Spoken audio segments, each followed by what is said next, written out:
Hello, my name is Mrs. Lynch and welcome to my transdisciplinary science and technology lesson on electrical circuits, conductors and insulators. This lesson is a single lesson that's planned to be delivered as part of a longer unit of 7 lessons. The longer unit is on electrical energy. Ideally, this lesson would be presented over a double period, so that's 2 40-minute lessons in order to fit everything in. This lesson is called Joining the Circuits, and it draws upon the Australian science curriculum for Year 6, particularly the substrand of physical sciences, and it looks in particular at electrical circuits and how they provide a means of transferring and transforming electricity. This lesson also achieves the key principle of middle years education integration by incorporating the Queensland Studies Authority Technology Essential Learnings by the end of Year 7. It looks at the knowledge and understanding strand, where students will be investigating information, systems and materials, resources substrand, and specifically resources are selected according to their characteristics to match requirements of design challenges and to suit the user. We use electrical energy every day to charge mobile phones, to provide light, to provide heat and movement. All materials are made up from tiny particles called atoms that are made up of protons and electrons. In some materials, electrons can leave their atoms and move around. When we turn on a TV or a torch, we complete an electrical circuit and start an electric current flowing. This electric current is made up of moving electrons and can only flow through materials that have electrons that are free to move around. Energy can be stored. A battery is an example of stored chemical energy. The chemical reaction inside the battery can occur only when a battery is connected to a circuit. Electrical circuits enable energy to be moved or transferred from a source such as a battery to a device such as a light bulb, where energy is changed or transformed into other forms such as heat and light. It's the construction of a circuit and the testing of materials to make a complete circuit that enables science and technology concepts to be integrated in this lesson. Students might have alternate understandings of electrical circuits. They might believe that electrical energy is stored in a battery and that electrical energy flows to a device such as a light bulb where it's used up. What this lesson aims to do is to change those beliefs so that students understand that batteries store chemical energy, that circuits facilitate the movement of energy via the flow of electrons, and that light bulbs transform electrical energy into other forms of energy such as light and heat. This middle years learning experience uses a guided inquiry framework, engaging and challenging students by using Bybie's 5 E's: engage, explore, explain, elaborate and evaluate. In the introductory phase or explore phase of this lesson, I will challenge students by posing questions to elicit their prior knowledge of electricity and electrical circuits, and I will also demonstrate a discrepant event. The aim of this part of the lesson is to engage students' interest, get them to start generating their own questions and lines of inquiry to investigate, and also to undertake some diagnostic assessment.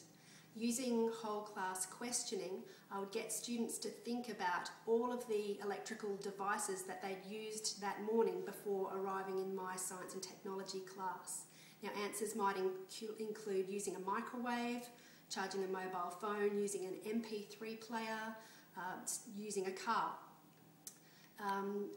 I would also call students' attention to their use of torches in the recent Year 6 camp, and by doing this I'll be enabling students to connect their real-world experience and their interests to the current learning episode. The discrepant event is the construction of an electrical circuit from everyday familiar materials, including aluminium foil, which is cut into 8 cm by 30 cm strips and folded to form homemade wires, D-size batteries, masking tape, clothes pegs, light bulb, and also a piece of approximately A4 size cardboard. Now, while I was constructing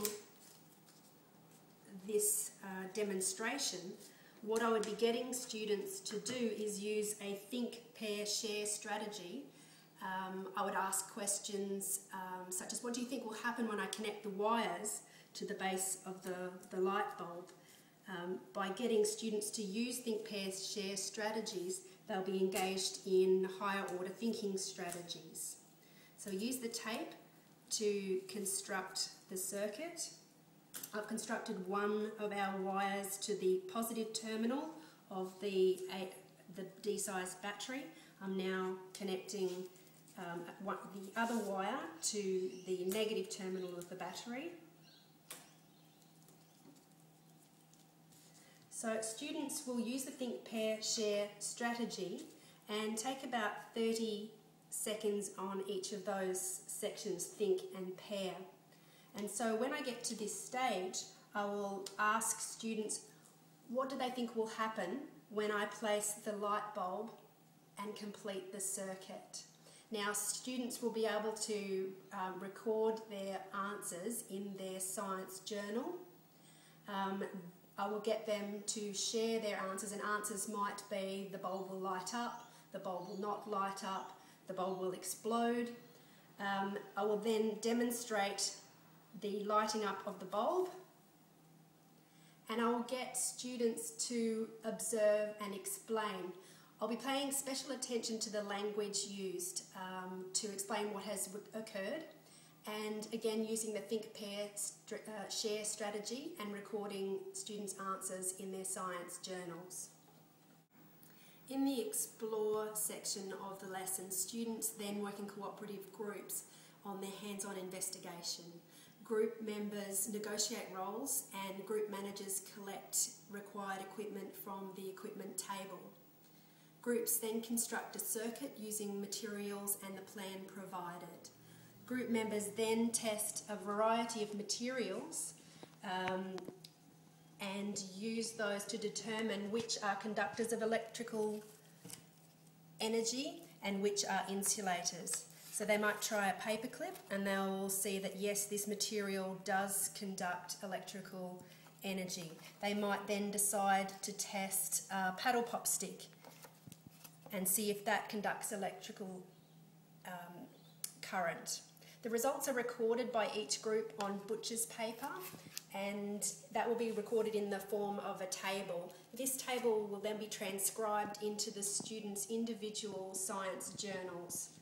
Butcher's paper will also be used on each group's table for the group to complete a KWL chart, and students will complete the know and want to know columns in this section of the lesson. During the explain phase of the learning activity, students are cooperatively developing their own explanations for the phenomena that they're observing. As a teacher, I'll be wandering between the groups and posing questions that develop students' understanding, that change students' alternative understandings, and also help to foster or promote higher order thinking. Using Bloom's taxonomy, the sorts of questions I would pose would include at the design level, based on what you already know about electricity and electrical circuits, how do you explain the difference between the two groups of materials that you've identified? At the analysed level, I could pose the question, can you explain what must have happened when the circuit was completed, and perhaps groups could draw a diagram. In the elaborate phase of the learning experience, when student groups have completed their investigations and the K and W columns, they then explore the interactive website, the Blob's Guide to Electric Circuits. The website enables students to work individually or as part of their groups, to learn interesting facts, to complete games and challenges, and to take part in quizzes. Students complete the first two sections of the website, what makes circuits work, and conductors and insulators. The website activity enables students to consolidate their learning and to apply their developing understanding in a new context. Students then return to their groups and complete the learned column of their KWL chart, and then they transcribe their KWL group chart into their individual science journals. In the evaluate phase of the lesson, in groups, groups, students discuss aspects of their investigation using a plus-delta chart to generate a wide range of ideas. The positive aspects of their investigations and things they would keep if they used this investigation again would be written in the plus column. Things that would be changed are recorded in the delta column. The whole class discussion enables students to contribute using their KWL charts and their plus delta chart in order to re-represent their learning, to demonstrate the evidence they've collected to support their explanations, and to reflect on their learning journey. The whole class discussion provides the means to close off the lesson and for me as the teacher to provide advanced organisers to indicate what science lessons are going to follow on from this.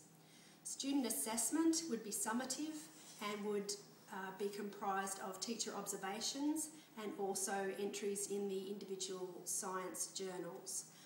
These journals would be another way for students to demonstrate their learning.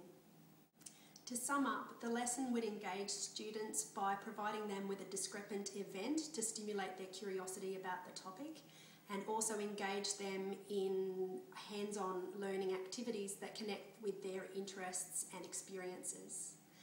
The lesson would also challenge students by positioning them as creators of their own knowledge and by using questioning to promote higher order thinking.